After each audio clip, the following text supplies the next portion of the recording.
Assalamualaikum warahmatullahi wabarakatuh. Selamat siang para Ronald dan teman-teman semua. Di sini saya Jenny Dewi dengan nomor NIM 2436417 dari program studi bisnis digital. Izin untuk mempresentasikan hasil UAS proyek saya dalam mata kuliah blockchain ekonomi mengenai analisis kelayakan implementasi blockchain pada sektor logistik dan rantai pasok pelabuhan di dalam studi kasus PT Pelabuhan Indonesia. Baik, pada bagian pertama ini terkait agenda presentasi, alur yang akan dibahas itu mengenai yang bagian pertama latar belakang dan rumusan masalah terkait fenomena blockchain phasing dan pertanyaan-pertanyaan berupa kelayakan terhadap blockchain itu tersendiri. Kemudian bagian kedua terkait profil organisasi dan juga proses bisnisnya pada tahapan ini, yang mana studi kasusnya merupakan Pelindo. Kemudian yang ketiga itu analisis kelayakan blockchain, penerapannya decision framework, dan perbandingan terkait teknologi. Keempat itu akan membahas terkait manfaat, risiko, dan finansial. Yang kelima itu akan membahas terkait dampak konsumen dan regulasi, serta yang terakhir kesimpulan dan juga rekomendasi.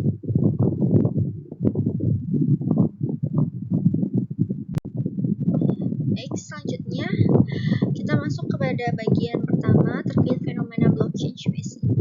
Nah, sebenarnya apakah blockchain itu benar-benar diperlukan atau ada nggak sih teknologi lain yang lebih tepat gitu untuk kehadiran blockchain ini? Nah, pada umumnya banyak organisasi mengklaim penggunaan blockchain hanya sekedar mengikuti tren teknologi, karena padahal tidak semua permasalahan bisnis benar-benar membutuhkannya. Ada beberapa sektor yang memang blockchain ini tidak masuk dalam kategori penggunaan yang harus diwajibkan. Nah, dalam studi kasus ini, industri logistik dan juga rantai pasok pelabuhan, pendekatan dibuatnya laporan ini itu tidak langsung membuat solusi terkait blockchain. Kemudian kita ini menganalisis kesesuaian struktural masalah dengan kapabilitas dari teknologi itu sendiri. Yang kemudian kita membandingkan apakah blockchain ini dengan database atau cloud lain itu bisa dibandingkan yang mana yang lebih baik. Kemudian yang terakhir itu keputusan akhir berbasis data dan analisis yang bukan merupakan opini. Namun perlu di disclaimer, ada beberapa hal yang saya masukkan menjadi sebuah asumsi terutama pada bagian finansial nantinya. Sebelum itu kita masuk dulu terkait gambaran umum dari organisasi kita yang saya tepatkan itu yaitu profil terkait PT Pelabuhan Indonesia. Nah, PT Pelabuhan Indonesia atau Pelindo ini itu merupakan hasil gabungan dari 4 BUMN pelabuhan regional yaitu Pelindo 1, 2, 3, dan 4 yang dikemukakan pada 1 Oktober 2021 berdasarkan Peraturan Pemerintah Nomor 101 Tahun 2021. Hal ini menjadi operator pelabuhan terintegrasi terbesar di Indonesia yang mengelola terminal strategis dari Sabang hingga Merauke. Nah, perlu diketahui Pelindo ini menempati posisi ke-8 sebagai operator terminal peti kemas terbesar di dunia setelah melakukan penggabungan. Kemudian target throughput peti kemasnya itu mencapai 16,7 juta dan menempati posisi peringkat 61 dari 139 berdasarkan LPI Indonesia 2023 di World Bank yang sebenarnya turun dari angka yang sebelumnya itu 46 tahun 2018. Kemudian terkait estimasi biaya logistiknya sendiri terhadap logistik nasional terhadap pendapatan domestik bruto itu sebesar 14,2%. Terkait proses bisnis dan juga tantangannya, Pelindo ini tentu bisnis utamanya itu alur terkait kontainer dan juga tantangan-tantangan operasional. Proses bisnis utamanya saya ringkas ke dalam bagian pertama, persiapan terkait dokumen eksportir. Nah, di bagian dokumen eksportir ini berisikan melibatkan proses-proses untuk menyiapkan invoice, packing list, bill of lading, dan juga dokumen-dokumen lainnya yang umumnya masih diproses secara semi-manual bersama forwarder atau EMKL, yang mana merupakan singkatan dari ekspedisi muatan kapal laut. Kemudian kedua itu custom clearance bea cukai. Nah, pengajuan terhadap dokumen kepabeanan terkait pemberitahuan ekspor barang, PEB, dan lainnya di Direktorat Jenderal Bea dan Cukai itu mendapatkan persetujuan muat. Kemudian yang ketiga itu penjadwalan bongkaran muat. Nah, di sini terjadi adanya verifikasi dan inspeksi fisik barang. Yang keempat itu dwelling time di yard, yang mana proses bongkaran menggunakan kontainer crane dan juga rubber tire gantry disertai pencatatan status dan sistem informasi terminal. Kemudian kontainer menunggu di area penumpukan yard hingga jadwal muat kapal tiba. Pada periode inilah yang dikenal sebagai dwelling time di yard. Terakhir itu muat kapal dan juga keberangkatan kapal dan proses serupa seperti custom clearance, inspeksi, penjadwalan, dan segala macam berulang sampai di pelabuhan tujuan untuk proses impor. Lanjut ke tantangan operasional utama, yang mana ada fragmentasi sistem informasi antar instansi.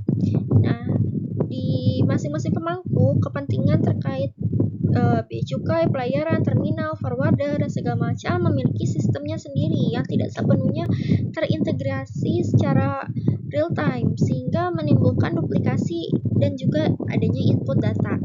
Kemudian untuk dwelling time sendiri itu relatif tinggi versus kawasan ASEAN. Hal ini karena pelabuhan-pelabuhan besar di kawasan Asia Tenggara berdampak pada biaya logistik nasional. Di masing-masing golongannya itu logistik cost to GDP ratio Indonesia masih tergolong tinggi. Kemudian yang ketiga itu ketergantungan pada dokumen fisik. Sejumlah proses verifikasi itu beresiko terhadap kehilangan, kerusakan, keterlambatan, maupun pemalsuan dokumen seperti bill of lading. Dan keempat itu kompleksitas koordinasi lintas kementerian atau lembaga. Serta terakhir itu adanya potensi fraud di dokumen kepabeanan dan juga manifest. Lanjut terkait identifikasi permasalahan, 5 permasalahan utamanya itu yang pertama tadi dokumen billing of lading-nya rawan masalah karena adanya keterlambatan, kerusakan, dan potensi pemalsuan terkait fisiknya sendiri. Kemudian kedua itu data tidak sinkron, status kontainer berbeda dengan adanya di sistem, terminal, pelayaran, dan juga di forwarder. Ini menjadi salah satu tantangan utama atau permasalahan utama. Yang ketiga, dwelling time-nya lama, akumulasi waktu tunggu akibat verifikasi berlapis dan minim visibilitas real time. Yang keempat, biaya administrasi itu bisa sangat tinggi karena adanya re-entry data berulang di setiap simpul rantai pasok. Yang kelima, adanya potensi fraud jika ketiadaan verifikasi bersama yang tidak dapat diubah secara sepihak. Keenam, terakhir itu kurangnya transparansi. Eksportir dan juga importir minim terjadi langsung atas status barang. Nah, lanjut ke analisis akar masalah terkait diagram Fishbone Ishikawa. Ini di diagram ini itu menunjukkan bahwa akar masalahnya itu tidak berasal dari satu faktor yang tunggal, melainkan interaksi antara sistem informasi yang terfragmentasi di mesin dan juga ketergantungan pada dokumen fisik material serta adanya proses manual berlapis di bagian metode. Kemudian keterbatasan sumber daya manusia digitalnya itu di bagian man dan minimnya visibilitas real-time management serta kompleksibilitas operasional pelabuhan di environment. Baik, lanjut. Bagian analisis digitalisasi. Digitalisasi parsial belum terintegrasi penuh. Nah, ekosistem pelabuhan di Indonesia sudah menerapkan sejumlah sistem digital, namun masih berbentuk platform terpisah siloed dari antar instansi. Nah, inapportant sistem digital Kementerian Perhubungan sejak 2016 diterapkan di 149 lebih pelabuhan pada tahun 2023 untuk layanan kapal dan juga barang. Di National Logistic Ecosystem (NLA) menyelaraskan bahwa arus barang dan dokumen internasional lintas instansi pemerintahan dan swasta. Kemudian, Terminal Operating System mengelola alokasi yard dan penjadwalan alat berat secara internal dan terminal. Nah, titik kritisnya, data yang sama dapat tercatat berbeda di setiap sistem karena sinkronisasinya ini masih bersifat manual atau secara berkala, bukan dibersamai gitu loh. Jadi adanya miskomunikasi di dalam digitalisasi parsial ini. Lanjut ke flowchart proses bisnisnya, alur proses bisnis terkait ekspor impor dan kondisi existing. Di gambar ini ada flowchart terkait proses bisnis ekspor dan juga impor terkait kontainer, yang mana eksportir menyiapkan dokumen seperti yang tadi sudah saya sampaikan, kemudian input data ke sistem oleh forwarder atau EMKL secara manual, kemudian diajukan dokumen ke Bea Cukai atau Custom Clearance yang kemudian diverifikasi dan diinspeksi fisik oleh Bea Cukai. Lanjut ke bagian yang kelima ini penjadwalan bongkar muat oleh operator terminal pelabuhan. Kemudian lanjut update status manual ke sistem pelabuhan secara tidak langsung atau tidak real time. Kemudian kontainer masuk ke area penumpukan yard, menunggu adanya dwelling time. Kemudian pelayaran atau shipping line menjadwalkan muatan ke kapal, serta menunggu notifikasi manual ke eksportir atau importir via email atau telepon. Nah, barulah terakhir kontainer berangkat dan tiba di tujuan. Dari framework tersebut, 5 dari 6 kriteria utama terpenuhi. Salah satunya itu pertanyaan terkait database bersama antar pihak. Ya, 6 pemangku kepentingan, eksportir, forwarder, bea cukai, terminal, pelayaran, dan tracking membutuhkan satu catatan status terkait kontainer dan dokumen yang sama, alih-alih rekonsiliasi manual antar sistem yang terpisah. Kemudian banyak pihak yang saling mengakses data. Iya, betul sekali, karena proses ekspor dan impor melibatkan lebih dari 5 organisasi independen dengan kepentingan yang berbeda, yang secara alami merupakan kondisi ideal bagi jaringan yang terdesentralisasi. Kemudian, apakah dibutuhkan transparansi yang tinggi? Ini sangat iya, karena eksportir, importir, bea cukai, dan operator pelabuhan itu tidak memiliki hubungan yang hierarki atau hubungan langsung satu sama lain yang terintegrasi.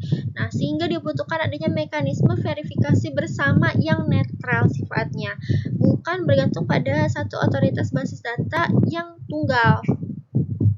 Kemudian, apakah data tercatat perlu bersifat tidak dapat diubah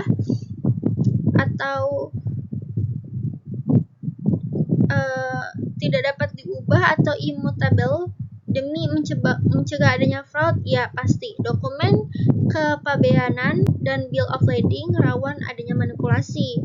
Maka dari itu, pencatatan yang bersifat append only dapat diaudit akan memperkecil ruangan pemalsuan dan pasca transaksi.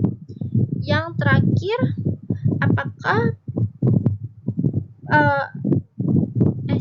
yang kelima, apakah proses dapat diotomasi melalui smart contract? Ya, betul. Contohnya, pembayaran biaya penumpukan otomatis itu terpicu saat status kontainer diverifikasi oleh bea cukai kan.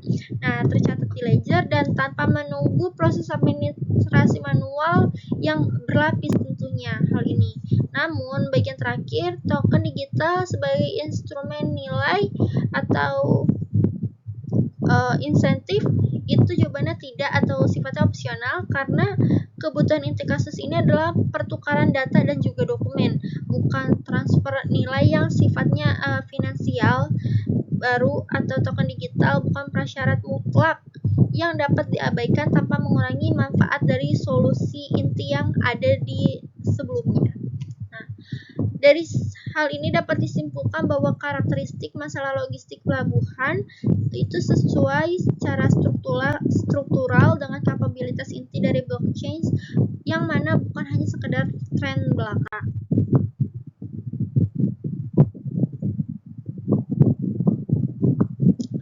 Lanjut ke bagian perbandingan teknologi terkait database, versi cloud, dan juga blockchain. Untuk keamanannya sendiri, database ini rentan adanya single point of failure.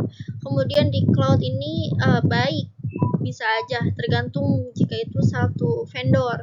Untuk blockchain sendiri itu terverifikasi multi node, jadi beberapa nggak tergantung hanya satu sistem ASIC saja. Kemudian terkait kriteria, database ini sifatnya rendah karena hanya karena tidak bisa diakses, berbeda dengan cloud. Cloud itu bersifat sedang karena bergantung dengan adanya akses yang dapat melihat siapa saja. Sedangkan blockchain ini sifat transparansinya tinggi dan juga real time secara bersama. Nah, untuk skalabilitas multi pihak, database ini sifatnya terbatas. Kemudian untuk cloud, teknisnya tinggi dan sifat bisnisnya bilateral, sedangkan blockchain scalable dan via konsorsium. Untuk kriteria kemudahan implementasi, database ini bersifat mudah, cloud ini sedang dan mudah, sedangkan blockchain ini itu sangat kompleks dan juga butuh adanya pemetaan terkait governance yang baru atau hal-hal bersifat peraturan yang perlu ditetapkan kembali. Dari hal ini dapat dijawab bahwa blockchain adalah satu-satunya pendekatan yang secara natif menjawab adanya kebutuhan transparansi multi pihak dan juga immutability tanpa adanya otoritas yang tunggal. Jadi ini tuh sesuai dengan inti masalah pada studi kasus ini. Nah, terkait manfaat dan juga risiko, manfaat yang pertama, jika kita mengimplementasikan pasti efisiensi terkait dokumen itu udah langsung berlaku secara jam, bukan hanya hari, karena sifatnya itu sudah sangat real time. Kemudian transparansi real time yang antar pihak. Nah, semua pemangku kepentingan itu dapat mengakses secara real time terkait data-data yang diperlukan. Nah, terkait keamanan datanya sendiri itu sudah sangat terjaga karena tamper evident. Kemudian yang kelima, jejak audit atau audit trail itu bersifat permanen karena tidak bisa diubah sifat datanya kalau misalkan mengimplementasikan adanya blockchain. Nah, untuk risikonya sendiri, pasti yang bagian pertama itu biaya implementasi awal itu sangat signifikan, kemudian resistensi penggunaan dan juga kebutuhan SDM baru atau peningkatan terkait SDM yang sudah ada itu perlu dikelola kembali. Kemudian yang ketiga itu ketidakpastian regulasi spesifik. Yang keempat, kompleksitas integrasi sistem legal yang memang belum sepenuhnya berlaku di Indonesia ini terkait legalisasi blockchain ini. Nah, untuk pemetaan risiko likelihood dan juga impact, pada bagian R1 biaya implementasi itu tinggi, likelihood itu bersifat sedang, impact-nya tinggi. Strategi mitigasinya implementasi terhadap pilot project pada satu terminal atau koridor rute sebelum scale up nasional, kemudian skema kemitraan pembiayaan dan dengan mitra yang strategis. Untuk R2, resistensi penggunaan, likelihood bersifat tinggi, impact bersifat sedang.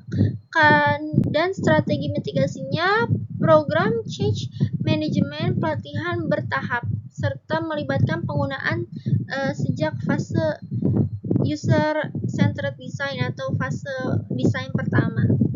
Untuk risiko ketiga, ketidakpastian regulasi, likelihood bersifat sedang, sedangkan impact bersifat sedang juga.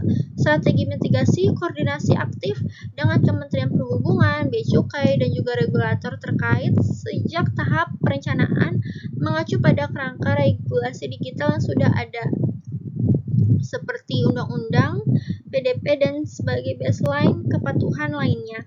Untuk risiko keempat, kompleksitas integrasi sistem legalasi,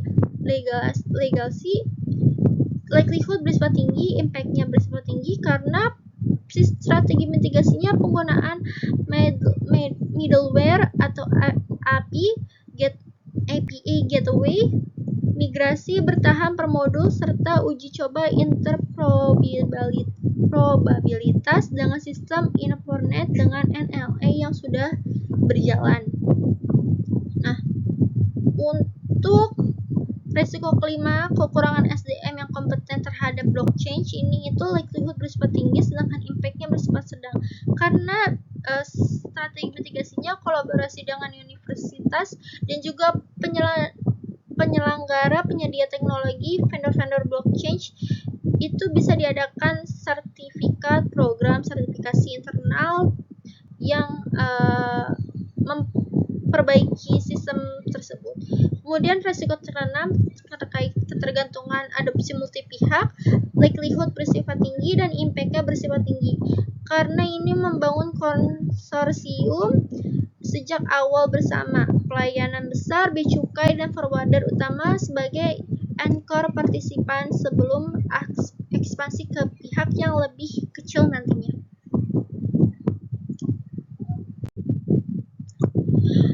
Untuk analisis finansial secara sederhana ini bersifat asumsi logis, bukan data real dari pelindungnya. Bagian estimasi biaya implementasi CAPEX-nya itu sekitar 6,1 miliar, estimasi biaya operasional per tahunnya 1,4 miliar, estimasi potensi penghematan per tahunnya 4,8 miliar, dan estimasi payback periode 1,8 tahun untuk mencapai titik impasnya. Nah, manfaat bersih tahunan kurang lebih 3,4 miliar versi investasi awal sebesar 6,1 miliar dengan payback dalam rentan waktu untuk investasi 1,8 tahun di infrastruktur teknologi BUMN.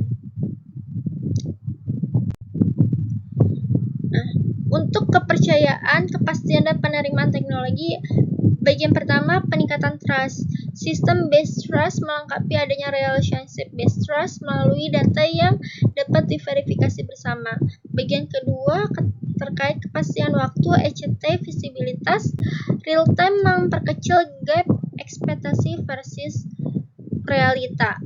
Kemudian bagian ketiga, penerimaan teknologi.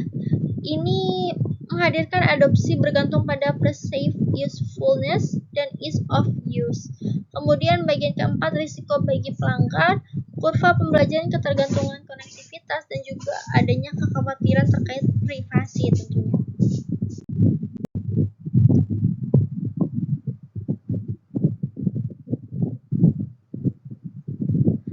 Untuk bagian kesimpulan ya,